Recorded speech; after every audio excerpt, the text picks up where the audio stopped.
আসসালামু আলাইকুম রহমতুল্লাহ। ফ্রেন্ড, লক্ষ্য করা যাচ্ছে প্রচুর পরিমাণ পেজের উপরে বেশ কিছু ভাইলেশন দেখা দিচ্ছে, যার একটা নাম কিন্তু ফ্ল্যাগ বিহেভিয়ার, কিংবা আপনি বলতে পারেন মনিটাইজেশন ইমপ্যাক্ট, কিংবা মনিটাইজেশন পলিসি ভাইলেশন।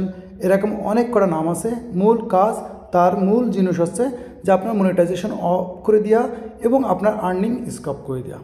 তো এখানে যদি আমরা লক্ষ্য করি, এখানে বলতেছে আপনার মনিটাইজেশন স্ট্যাটাসের মধ্যে বলছে মনিটাইজেশন ইমপ্যাক্টের মধ্যে কী আছে আমরা ভিউ করব। ভিউ করার পরে দেখা যাচ্ছে এখানে যে আপনার যে মনিটাইজেশন যে করা টুলস অন করা আছে সেটাকে রিস্ট্রিক্ট করে দেওয়া হয়েছে, যেটা বলতে চাচ্ছে আপনি যে ফেসবুকে যে পার্টনার মনিটাইজেশন পলিসিস আছে সেটা আপনি মানেননি।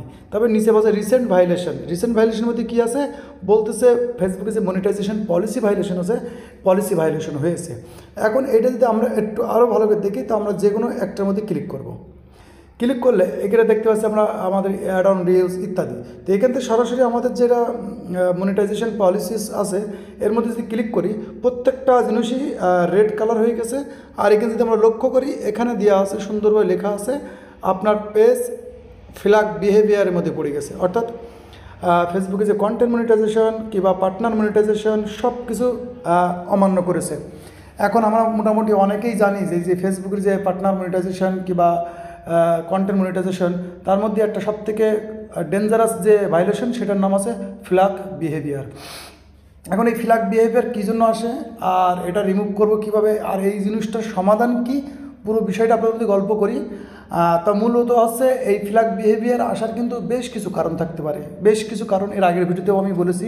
বেশ কিছু কারণের মধ্যে হচ্ছে আপনার পেজের মধ্যে, তার আগে একটা কথা বলে রাখি, এটা কিন্তু আপনার কপিরাইট কন্টেন্ট হতে পারে, অরিজিনাল কন্টেন্টও হতে পারে। অর্থাৎ অরিজিনাল ভিডিওর মধ্যেও আসতে পারে, আবার কপিরাইট কন্টেন্টের মধ্যেও ভিডিওর মধ্যে আসতে পারে, দুটোর মধ্যে আসতে পারে।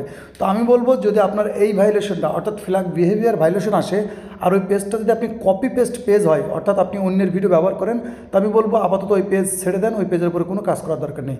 কিন্তু যদি আপনার নিজের কন্টেন্ট হয়, অর্থাৎ আপনার অরিজিনাল কন্টেন্ট হয়, আমি বলবো আপনি কাজ করতে পারেন এরপরে, ইনশাল্লাহ আশা করা যায় এটা ঠিক হবে। কারণ কি, যে ভাইলেশনগুলো আছে আর যে ভুল ত্রুটিগুলো আছে এগুলো যদি আপনি সংশোধন করেন, এগুলো আসতে সময় লাগবে, একটা লং টাইম সময় লাগে। অনেকের এত পরিমাণ ধৈর্য থাকে না, এই জন্য অধিকাংশ মানুষ এই পেজে এই ভাইলেশনটা আসলে ছেড়ে দেয়। তো বলবো আমরা সমস্যা জানতে পারলাম, এখন সমাধান কি? সমাধানটা হচ্ছে আমরা কিন্তু সমস্যা ক্লিয়ার বুঝিনি, তারপরে আমি দুই একটা কথা বলে রাখি। সেটা হচ্ছে ফ্ল্যাগ বিহেভিয়ার আসার বেশ কিছু কারণের মধ্যে সবথেকে বড় কারণ হচ্ছে একই ফটো বারবার আপলোড করা, একই ভিডিও বারবার আপলোড করা, একই টাইটেল বারবার ব্যবহার করা, একসাথে অনেকগুলো মানুষকে বারবার ইনভাইট পাঠানো, এরকম অনেক বিষয় আছে যেগুলো আপনি একটু খেয়াল করলে বুঝতে পারবেন যে আপনার পেজের মধ্যে এরকম ভুল ত্রুটি আপনার হয়েছে কিনা। যদি হয় সেটা সংশোধন করবেন। যদি কোনো ভিডিওর উপরে আসে, ফটোর উপরে আসে, তো আপনি সেটার উপরে রিপ্লেক্স করা শুরু করবেন। আবার এমন করবেন না যে একদিনই সব কিছু রিপ্লেক্স করবেন, তাহলে কিন্তু সেটাও কিন্তু একটা বিহেভিয়ারের মধ্যে চলে আসে।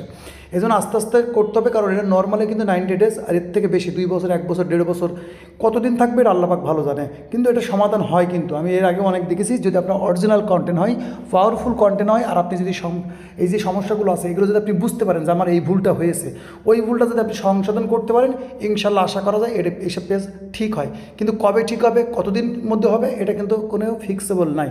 1 মাস লাগতে পারে, 1 বছর লাগতে পারে, 5 বছরও লাগতে পারে, অটোমেটিকলি এটা ফেসবুকেরই ব্যাপার, ঠিক আছে। কিন্তু রিসেন্টলি কিন্তু ওই ফ্ল্যাগ বিহেভিয়ার অনেকগুলো পেজে আসছে। আমি গতকালকেও আমার ওই দ্বিতীয় চ্যানেলে ভিডিও বানাইছি, যে অনেকে বলতে ভাই আমার পেজের উপর ফ্ল্যাগ বিহেভিয়ার আসছে। তো এটা কিন্তু এক ধরনের আবার বাগও হতে পারে। যদি ব্যাগ হয়, অর্থাৎ একটা ইস্যু হয়, তো অটোমেটিকলি রিমুভ হয়ে যাবে। আর যদি আসলেই সত্যি করে আসে, তো এটা অনেক লং টাইম সময় হবে। তো আমি ভিডিও লম্বা করবো না, যে স্টেপগুলো বলেছি, কারণ এর আগে আমি এই বিষয়ের উপরে ভিডিও দিয়েছি।